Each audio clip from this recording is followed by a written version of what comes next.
Thanks for joining David and I for the market update for the month of December. We hope you and your family had an absolute fantastic Christmas and New Year's. I know we sure did. And we're excited about the year 2022. David, how did the investment markets perform for the month of December? Investment markets had a real solid end of the year. The month of December was positive for most equity markets around the world. Despite the ongoing COVID-19 pandemic, despite the fact that inflation was running at higher than normal levels in 2021, the year still ended up being really quite positive for most investors. And so now it's going back to 2019, we've seen 3 real solid years in a row of growth. Looking ahead to 2022, what kind of expectations do we have? David, we expect that the recovery will continue just at a much slower pace than it has been.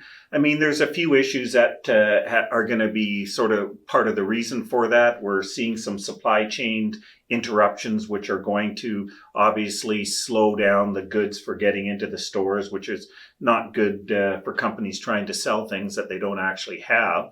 Also, we're looking at the government sort of getting back to normal. So we've seen that flood the market with these super low interest rates, which has, this monetary easing has caused things just to be cheaper. We're going to see them start slowly raising interest rates, and that's going to get us back to more normal times, which again is going to be a little bit of a drag on the market. So again, we don't expect the market to not do well. We just expect it to do it at a little bit slower pace than it has been over the last couple of years.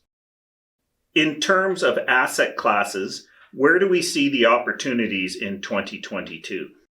Yeah, I think in terms of the asset classes, equities, we expect to outperform compared to bonds once again in 2022. As you mentioned, Harry, tighter financial conditions, interest rates going up. In this type of environment, equities typically outperform bonds. In terms of regions, we do expect more than likely Canada and the US to continue to outperform emerging markets, European and Asian markets, with again a little bit slower global growth probably in 2022 compared to 2021. Typically, that will lead to a stronger US dollar. Typically, a stronger US dollar is a bit of a headwind for emerging markets and other countries that have different currencies versus the US dollar. Another area that we think may be due for a bit of a better year are value stocks. Value stocks trading at lower multiples that are typically, in your financials, in your cyclicals. Those stocks have not, done particularly well over the last decade. The last decade growth by far and away has been the winner. Growth stocks are your mega cap technology stocks like Facebook, Apple, Google, that sort of stuff. Other high tech companies have really been market leaders over the last 10 years. And while we think that those companies are still very attractive long-term investments, values probably due for a little bit of a bump here in 2022. What do you think about fixed income in 2022, Harry? Yeah, and I totally agree with you, David. I definitely think that it's time to revisit some of the value side of the stock market for sure. As far as fixed income, I mean, this is where our danger or our difficulty is going to be. We saw it in 2021, and I see no reason why this doesn't continue in 2022. As you're aware, or if you're not, if interest rates start going up, this is not good for the bond market or the fixed income market.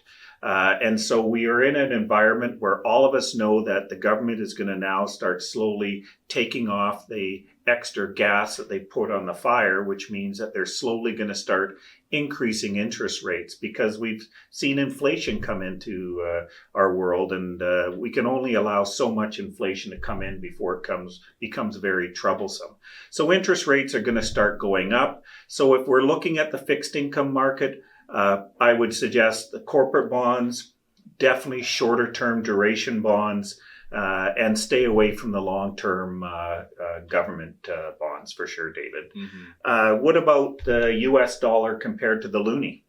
I think the US dollar is still probably going to be in a fairly attractive currency for a majority of client portfolios to be allocated to. As we know, the US dollar is what's known as a safe haven currency. So during market corrections, typically the US dollar tends to hold up pretty well versus a basket of other major currencies.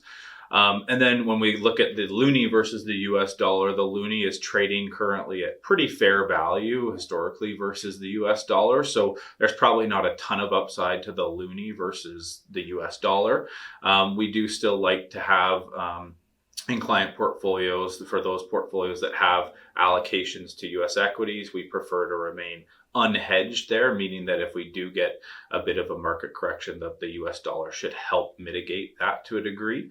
And then just going back to one of your points, Sarah, about fixed income being an area that we don't expect to perform particularly well in 2022, I thought it would just be useful to just sort of reframe that to some degree, just in the fact that we don't expect fixed income to do particularly great in 2022, but for certain people, fixed income does still have a place in the portfolio, just from a mitigating volatility standpoint. Even though we expect equities to deliver better returns in 2022, it's not necessarily prudent for all of our clients to have 100% of their portfolio allocated to stocks just because of the volatility that is entailed in doing so.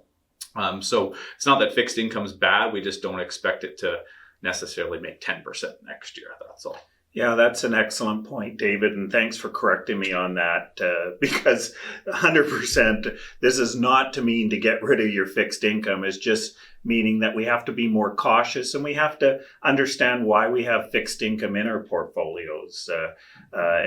We don't expect fixed income to be able to compete with equities, but we do expect it to give us that steady return while equities are going to be a little more volatile. As always, if you have any questions, you want to review anything, please don't hesitate to touch base with David and I. We'd love to hear from you.